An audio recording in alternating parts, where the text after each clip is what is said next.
सैफ अली खान और करीना कपूर खान को बड़ा झटका। पटौती परिवार की 15,000 करोड़ की संपत्ति हो सकती है जब्त। केंद्र के नियंत्रण में चली जाएगी सैफ अली खान की भोपाल की प्रॉपर्टी। क्या सैफ अली खान के सर से छिन जाएगा भोपाल नवाब का ताज? नमस्कार, स्वागत है आपका। आप देख रहे हैं द न्यूज और मैं रानी गुप्ता आपके साथ। एक्टर सैफ अली खान को भोपाल का नवाब कहा जाता है। भोपाल में उनकी अरबों की संपत्ति है और उनके परिवार का यहां राज हुआ करता था। अब उन्हीं संपत्तियों को लेकर के विवाद छिड़ा हुआ है। अरबों की संपत्तियां शत्रु संपत्ति घोषित हो गई हैं। हालांकि इसमें अभी कई सारी उलझन बाकी है। साथ ही पटौदी खानदान के पास अभी कई ऑप्शंस भी बाकी हैं, जिसकी वजह से लड़ाई और भी लंबी खींच सकती है। लेकिन भोपाल की संपत्तियां अगर सरकार के पास चली जाती है तो सैफ अली खान से भोपाल नवाब का टैग भी छिन जाएगा। उनके पास जब संपत्तियां नहीं रहेंगी तो वो भोपाल के नवाब भी नहीं रहेंगे। दरअसल खबर के मुताबिक तकरीबन 15,000 करोड़ की ऐसी संपत्ति है जिसे सरकार अपने अंडर में ले सकती है। आपको बता दें कि वही सरकार इन संपत्ति को शत्रु संपत्ति घोषित कर अधिग्रहण करने की तैयारी में। नवाब के टाइटल को लेकर के असमंजस की स्थिति बनी हुई है। इस विवाद की जड़ में 1949 में भोपाल रियासत का भारत में विलय और 1947 का भोपाल गद्दी उत्तराधिकारी अधिनियम है। इस अधिनियम के तहत नवाब का टाइटल अभी भी कायम है। शत्रु संपत्ति कार्यालय ने आबिदा सुल्तान को नवाब का वारिस माना था। वहीं दूसरी ओर केंद्र सरकार ने साजिदा सुल्तान को उत्तराधिकारी घोषित किया था। इस विवाद से भोपाल की कई ऐतिहासिक संपत्तियों का भविष्य अधर में लटक गया है। लाखों लोगों के घरों पर भी इसका असर पड़ सकता है। आपको बता दें कि भोपाल नवाब की प्रॉपर्टी को लेकर के चल रहे विवाद में एक नया मोड़ सामने आया है। केंद्र सरकार के दो अलग अलग आदेशों के चलते ये मामला अब और भी ज्यादा उलझ गया है। एक तरफ सरकार नवाब की 15,000 करोड़ की संपत्ति को शत्रु संपत्ति घोषित करके अपने कब्जे में लेने की तैयारी कर रही है, तो वहीं दूसरी तरफ नवाब के खिताब को लेकर के अभी भी स्थिति साफ नहीं हो पाई है। इस पूरी उलझन की वजह से केंद्र की मोदी सरकार के दो आदेश हैं जो एक दूसरे से मेल नहीं खाते हैं।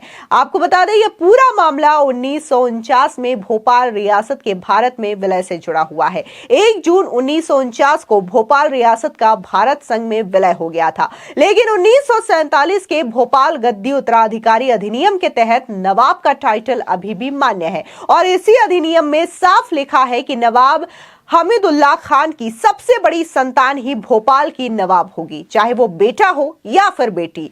मर्जर एग्रीमेंट के आर्टिकल 7 के मुताबिक भोपाल रियासत के उत्तराधिकारी को भारत सरकार मान्यता देगी और इसी आधार पर शत्रु संपत्ति कार्यालय ने नवाब हमीदुल्लाह खान की बड़ी बेटी आबिदा सुल्तान को वारिस मानते हुए उन्हें भोपाल की नवाब माना था। इस हिसाब से अब ये टाइटल आबिदा के बेटे और पाकिस्तान के पूर्व विदेश सचिव शाहसार खान के सबसे बड़ी संतान को मिलेगा। 24 फरवरी 2015 को शत्रु संपत्ति कार्यालय ने भी एक सर्टिफिकेट जारी करके आबिदा को ही नवाब का वारिस माना था। चूंकि आबिदा 1960 से पहले ही पाकिस्तान की नागरिक बन गई थी, इसलिए 1960 तक नवाब की जो भी संपत्तियां थी वे शत्रु संपत्ति के दायरे में आ गई। इस पर अब केंद्र सरकार का हक बनता है। वहीं कहानी अभी खत्म नहीं होती। 1961 में भोपाल नवाब के निधन के बाद केंद्र सरकार ने उनकी छोटी बेटी साजिदा सुल्तान को उत्तराधिकारी घोषित कर दिया था। ऐसा इसलिए किया गया क्योंकि उनकी बड़ी बेटी आबिदा सुल्तान पाकिस्तान की नागरिक बन चुकी थी। संजीदा सुल्तान के बाद उनके बेटे मंसूर अली खान पटौती और फिर सैफ अली खान भोपाल के नवाब बने। लेकिन जिस तरीके से उनकी बड़ी बेटी को उत्तराधिकारी माना जा रहा है तो साफ तौर से ये मामला और भी ज्यादा उलझता हुआ दिखाई दे रहा है, जिसकी वजह से सैफ अली खान की तकरीबन 15,000 करोड़ की प्रॉपर्टी को सरकार कभी भी जब्त कर सकती है। आपको बता दें कि इससे पहले भी सैफ अली खान को एक और मुश्किल झेलनी पड़ी जब उनके घर पर अवैध तरीके से कोई शख्स आ जाता है और उन पर चाकुओं से वार करता है और इस कंडीशन को लेकर के सैफ अली खान गंभीर रूप से घायल होते हैं, वो हॉस्पिटल में भी एडमिट होते हैं और इस दौरान कई तरीके की बयानबाजी भी देखने को मिली थी। आपको बता दें कि इस बीच शिवसेना शिंदे गुट की नेता शाइना एनसी का बयान भी सामने आया। वो साफ तौर से जो मीडिया में भ्रम फैलाया जा रहा है इस पर भड़की और कहा कि फिर चाहे वो टीवी एक्टर हो, राजनेता हो, सबकी अपनी अपनी अलग अलग पर्सनल लाइफ होती है। सुनिए शाइना एनसी का ये बयान। खुशी होना चाहिए कि सैफ अली खान जो आए एक शेर के तरह निकल गए, एक टाइगर के तरह उनके 8 साल के बच्चे के साथ। बल्कि हम क्या कर रहे हैं, हर एक तहकीकात कर रहे हैं, हर एक कंस्पिरेसी थ्योरीज चला रहे हैं, हर एक शर्लॉक होम्स है, हर एक डिटेक्टिव है।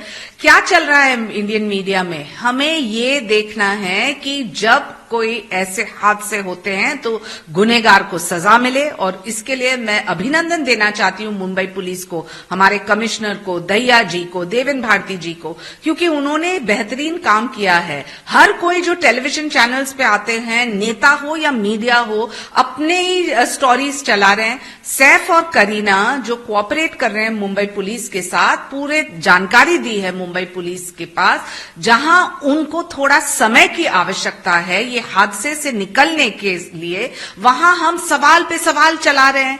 बोल रहे हैं कि वो थे, उनकी बीवी कहां थी, वो कैसे गए अस्पताल, क्यों ऑटो रिक्शा लिया, क्यों उनके बेटे साथ में थे, ये क्यों क्यों क्यों?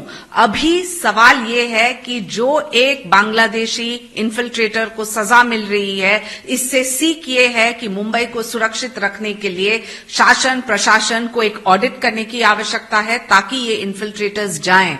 ना सिर्फ सवाल उठाना इंडिया के सेलिब्रेटेड फिल्म परिवार से हैं या कोई सामान्य नागरिक हो, हमें ये देखना है कि आज के दिन में हमारा मुंबई सुरक्षित ही रहे, और इसके लिए भरोसा है तो मुंबई पुलिस और प्रशासन के ऊपर। वहीं दूसरी ओर उद्धव गुट के जो सांसद हैं संजय राउत, उनका भी बयान इस पूरे मामले पर सामने आया।